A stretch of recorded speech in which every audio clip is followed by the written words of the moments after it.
Hello friends, आज हम लोग जानेंगे कि क्यों एक मिडिल क्लास ही रह जाता है और अमीर व्यक्ति अमीर बनते चला जाता है।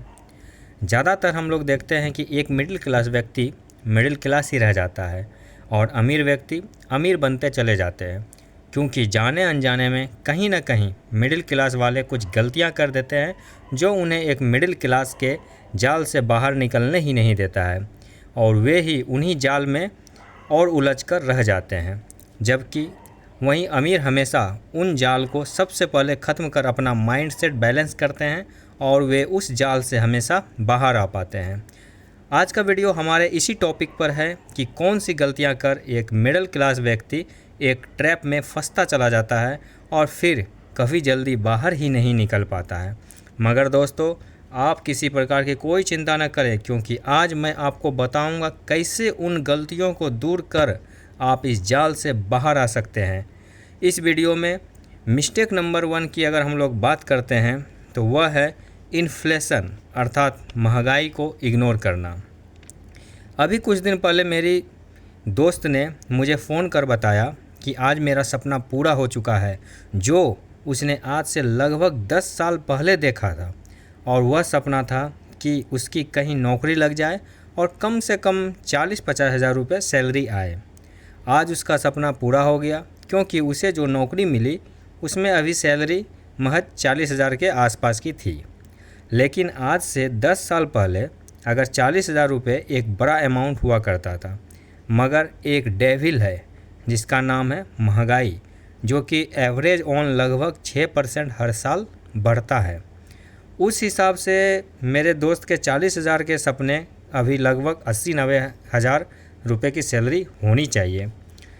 यहाँ एक मिडिल क्लास व्यक्ति यही गलती करता है कि एक इन्फ्लेशन अर्थात महंगाई को वो काउंट ही नहीं करता है। इसलिए हमारा प्राइमरी गोल इन्फ्लेशन को हराना होना चाहिए, अर्थात आपकी इनकम हर साल 6% जो कि इन्फ्लेशन रेट है से ज़्यादा बढ़नी चाहिए। और अगर आपको लगता है कि इनकम नहीं बढ़ सकती है तो इन्वेस्टमेंट का सहारा लेना चाहिए। यह इन्वेस्टमेंट आप mutual fund, stocks, real estate या एसआईपी आदि में कर सकते हैं। अगर गलती नंबर 2 की बात करें तो वह होती है अपने फ्यूचर को सिक्योर ना करना, अर्थात एक इमरजेंसी फंड को बुरे वक्त के लिए तैयार नहीं रखना। हमारे पड़ोस के राजू के साथ भी कुछ ऐसा ही हुआ। इमरजेंसी फंड ना रहने के कारण जब राजू के एक्सीडेंट होने से इलाज में उसके लगभग सारे सेविंग अमाउंट जा चुके थे और ख़राब तबीयत के कारण नौकरी चले जाने से उसके इनकम सोर्स भी बंद हो गए, जिससे उसकी स्थिति और ख़राब होते चली गई। कई रिश्तेदारों से उधार लेना पड़ा। इसलिए अगर अपनी रिक्वायरमेंट के लिए अगर किसी के सामने हाथ ना फैलाना पड़े तो आपको अपने इमरजेंसी फ़ंड को क्रिएट करने पर ज़रूर फोकस करना चाहिए। और यह इमरजेंसी फ़ंड इतना ज़रूर होना चाहिए कि आप ऐसी स्थिति आने पर कम से कम आराम से 6 महीने रह सको। तो प्लीज़ आप लोग ये मुझे कमेंट करके ज़रूर बताइए कि क्या आप लोग इमरजेंसी फ़ंड को तैयार करना शुरू कर रहे हैं या नहीं।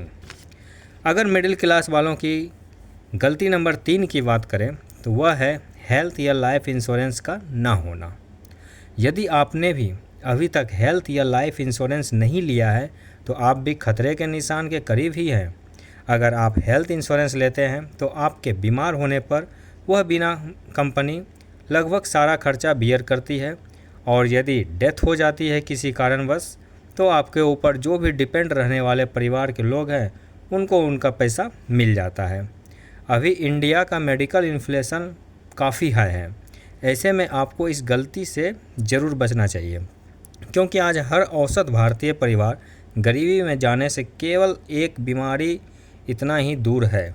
इसलिए दोस्तों, अगर मेरी सलाह माने तो आपको अपना हेल्थ या टर्म इंश्योरेंस जल्द से जल्द करवाना चाहिए, और वह आपके हर साल के इनकम का कम से कम 2 से 3 गुना ज़रूर होना चाहिए।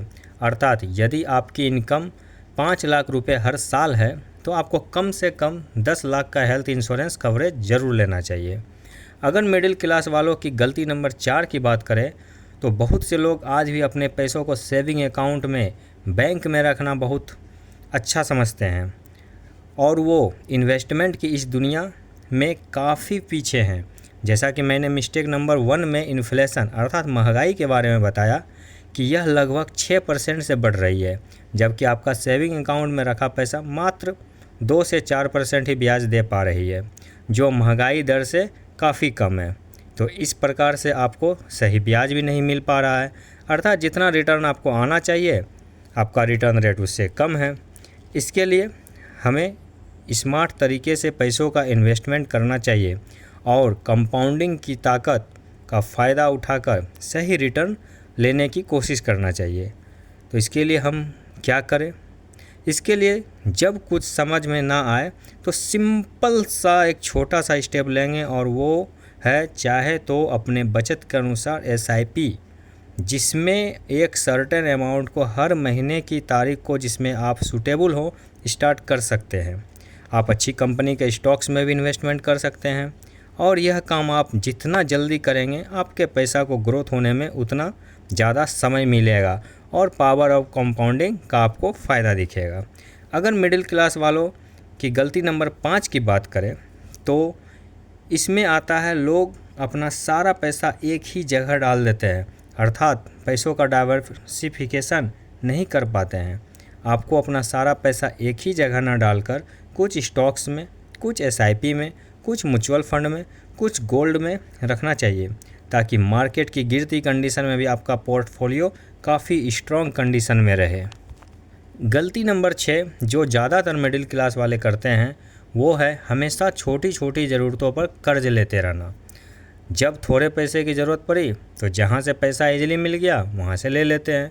कभी कभी तो वे पर्सनल लोन भी ले लेते हैं, जो कि काफ़ी ज़्यादा हाई इंटरेस्ट पेइंग अमाउंट होता है, जो लगभग 15 से 20% भी हो सकते हैं।